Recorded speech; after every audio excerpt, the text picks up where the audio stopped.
But I'm Mike Wilbon. It's International Museum Day, Tone.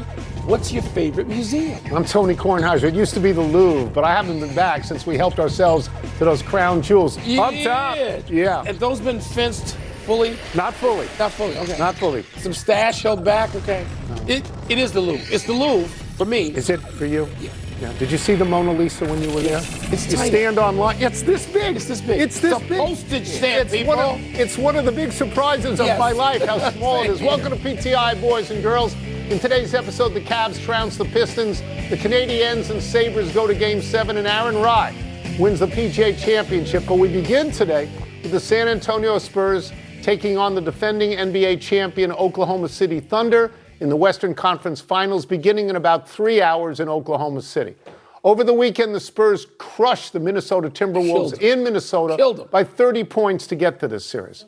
Oklahoma City has been resting for the last full week after sweeping the Lakers. Wilbon, do you give the Spurs a big chance, a little chance, or no chance to win this series? I give them a big chance. I can't wait for this series to start. I give them a big chance, not as big a chance as you. That's right. Let me give you some credit. First thing to start out Monday. You said at the beginning of the playoffs, Cavaliers, Spurs. That's right. You're still alive. I'm you still may alive. be the only person that has that combination. I'm still alive, yeah. But you're alive. Good, well done. They got a big chance.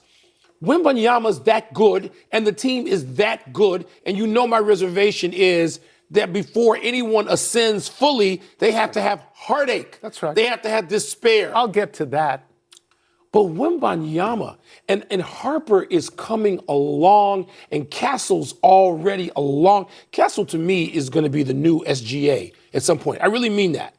And while I'm picking Oklahoma City, and I think Oklahoma City is great and may be included with the great teams of forever vintage, I'm going to go with Oklahoma City, but narrowly. So I'm going to pick San Antonio. I know, I can't. And as you know, for the last 3 months or so, I've told you I think that they are going to win the NBA championship. Oklahoma City, I think they're right there with Oklahoma City. The decisive point for me is that they beat Oklahoma City 4 out of 5 times in the regular season. Let me consult my notes here. I know that you like to say that heartache is necessary before one ascends. Despair. And my reaction to that is, why is that true for a young team? Did you know that Oklahoma City is the 3rd youngest team even now in the league, younger than San Antonio? But they had that moment of despair, which helped propel them. I'm just going to say to you that I don't necessarily believe that, because in this point, San Antonio is older than they are, and they don't have to lose to a younger team. San Antonio, those 4 games, let me give you the numbers on those 4 games. 111, 130, 117, and 116 in those 4 wins. Yeah. That's an average of 119 points. Oklahoma City, including those games, only gave up 108 points per game, 2nd in the league. San Antonio owned them, Mike. They owned them this year. Tony, maybe that's a harbinger of something to come. Now, I agree. I just think it's to come like next year. Okay, maybe. But Wembanyama makes a difference, as you've said. Wembanyama makes a difference. He's going to go up against a guy not as tall as he is, a young guy drafted the year before, and I think everybody wants to see Holmgren and Wembanyama. I think they want to see that. Yeah. I do. I'm just going to remind you of something. You've covered the league even longer than me. You sat in those locker rooms and watched despair in many of those cases I described. But I don't think But you think these guys are going to skip the step? I don't think it's an automatic. You know, I don't. You base everything on Michael Jordan's career. No. LeBron had despair. Okay. Shaq and Kobe had despair. The only 3 people who had no despair: Magic Johnson, Magic, Duncan. Yeah, no despair. That's it. So everybody else. That's the exception to your rule, but 3 exceptions is a lot. Let's stay with the NBA. Let's move to Cleveland, routing Detroit last night in Detroit by 31 points to win that series and get to face the Knicks in the Eastern Conference Finals. The road teams won the last 3 games of this series.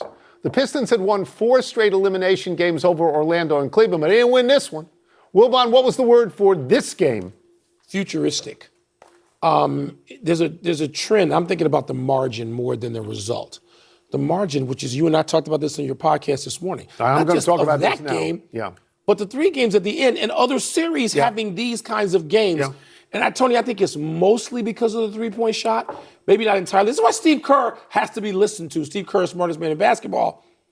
Because the three-point shot, you go on a 4-basket run, and it used to not kill you. What it does now is it sends the other team into desperation, and it sends them into some frenzy that then makes an 11-point lead 19 and makes it 24, and there's no recovery. So it's weird. But Cleveland, and again, giving you credit, Cleveland's a better team. What I wonder about Cleveland is, why aren't you people better?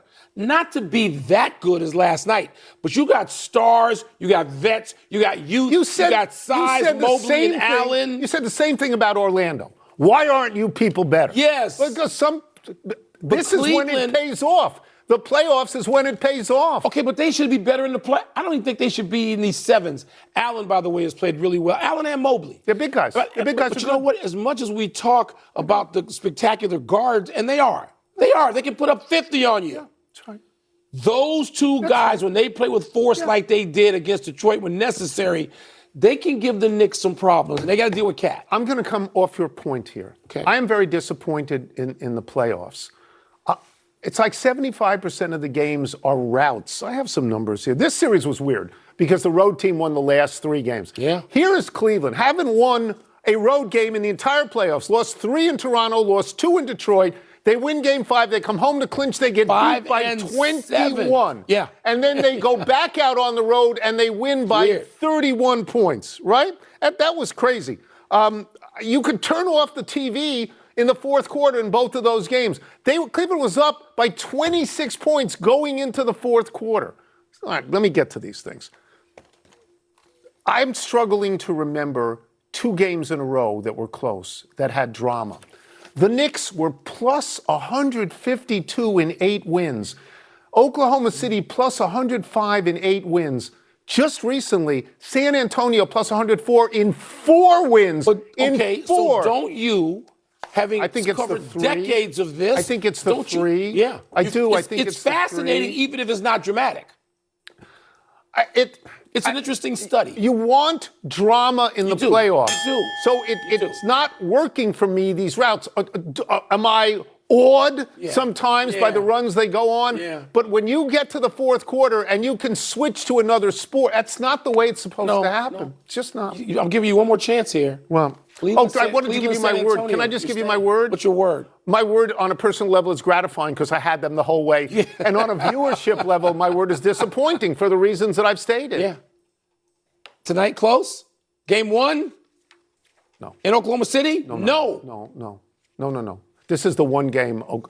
Oklahoma City better win this game.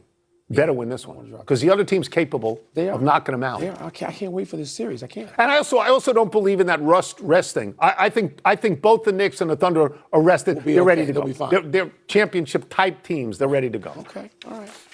And now to golf. And Aaron Rai winning the PGA Championship at Aronimink. Rai shot a 5 under 65 on Sunday, including a title-sealing 68-foot birdie putt on 17. Bomb. Yeah. To finish 3 strokes ahead of John Rahm and Alex Smalley. Rai is not one of the bigger names on tour, of course, but Rory McIlroy said, and I quote, "You won't find one person on the property who's not happy for him." Close quote. Tom, what do you make of who won it and who did not? Some golf tournaments are won, and some golf tournaments are lost. Nobody lost the PGA. Aaron Rai won the PGA. Totally agree. Aaron Rai was 4 under on the back 9 yesterday, the harder 9 of the 2.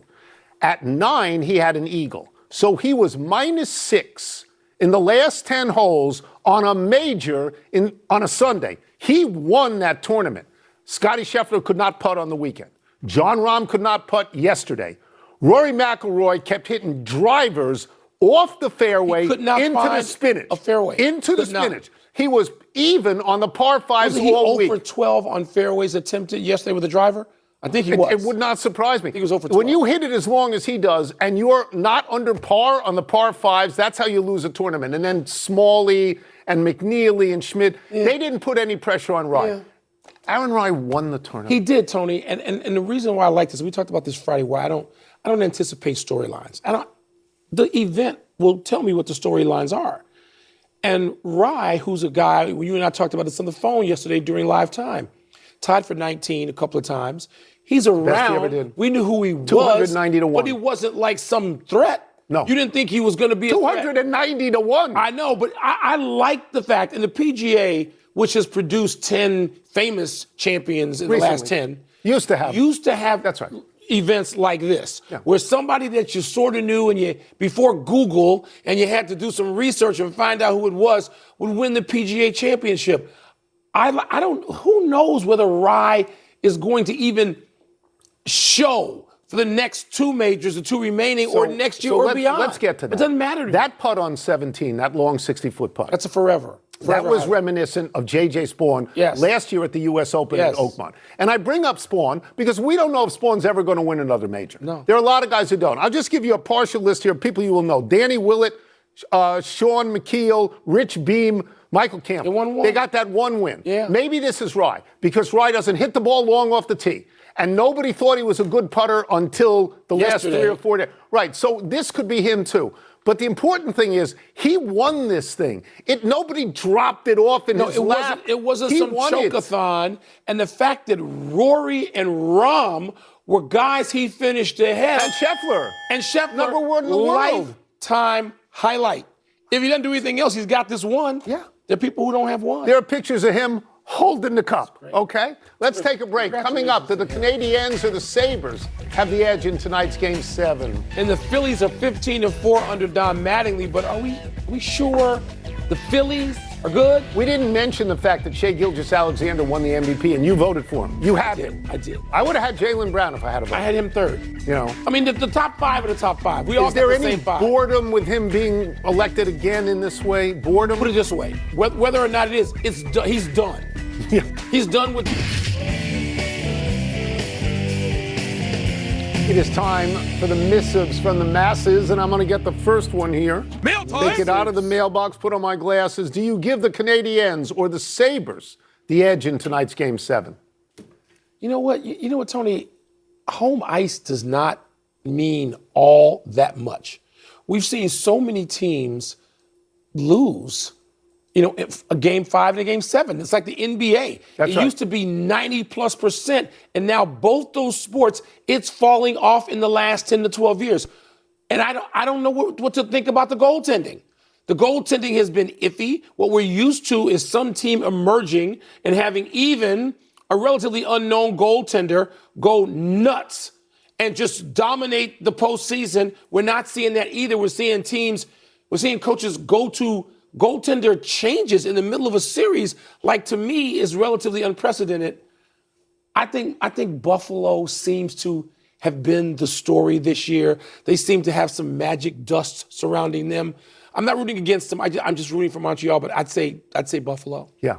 I'm going to say Buffalo because of the home ice, and I'm going to be very specific as to why I'm wrong when I say that. On an overall standpoint, I'm right, because in the history of Game 7s in NHL play, it's 118 to 84 where the home team wins. But, and here's the big but that you are alluding to, we have already seen the Canadiens this year go 5-2 on the road. Yeah. We've already seen them on the road win a Game 7 in Tampa. And Buffalo's 2-4 at home. So everything I'm saying sounds foolish as it gets out of my mouth. But Mike, I cannot root against a team from upstate New York. When I went to Binghamton in upstate New York, I can't do it. You know, that's why I said they seem to have some magic dust, like it's their year. But Montreal, you point to the 5-2 record, 5-2 on the road. On the road. I mean, that's a big deal. And having already won a Game 7, all bets are off. I am very scared specifically of what you alluded to, the Cleveland-Detroit series, where the last 3 games, road teams won. In this series, the last 3 games, the road teams have won. Predictable. The last 3. So I'm an idiot. And that's not new. Game 7 and a Game 1 tonight. Appealing, both of them. Compelling. Phillies. Have the Phillies sold you on their turnaround? Okay, so let's understand there is recent history here, right? With this Phillies team. 4 years ago, your Northwestern boy, Joe Girardi, was canned when he opened up 22-29.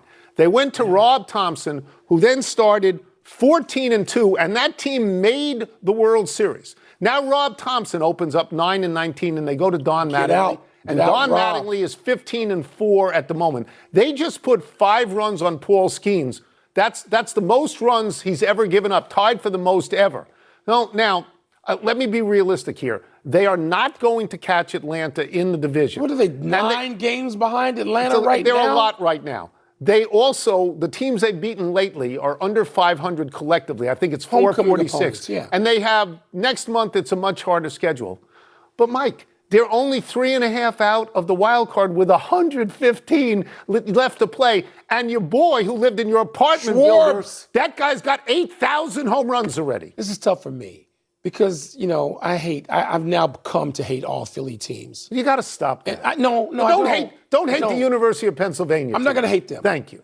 Just because they sold their seats to the New Yorkers who went in there and gangstered them. That's right. Well, the Knicks people went in there and said, Philly, you think you're tough? You and Rocky have some of this. Right. And the Knicks just gangstered them and they did nothing about it. And the Philly people rolled over like dogs. And so now I love Schwarber. He may be, outside of anybody on the Cubs roster right now, my favorite player in all of Major League Baseball. And he looks Ruthian. Yep. He is on a pace to hit 70. Yeah. I love Schwarber. You gotta love Mattingly. But I do love Mattingly. You gotta love Mattingly. But you know what? I want the Phillies to lose every damn game. So no, they've convinced me of nothing. So I've come to be in the studio with you in your heart of anger today about Philadelphia, which you rail against all the time. Yeah, I do. We're going to have to go for cheesesteaks. That's enough email. Let's take one last break. Still to come, Napoleon Solo takes the Preakness. Could that set up a big finale at the Belmont? And is the NFL season with a rematch of the Super Bowl? So if I want to stay in the Rittenhouse and have cheesesteaks, they'll let me? Oh, yeah. I love the Rittenhouse. I'll go in with you. I'll go in with you. It's the fans, not the city. But that's who they are. It's who they are. But you're yelling at the city. Good. Well, okay. Ben Franklin City, where they signed the Declaration of Independence. Yeah, I don't like them.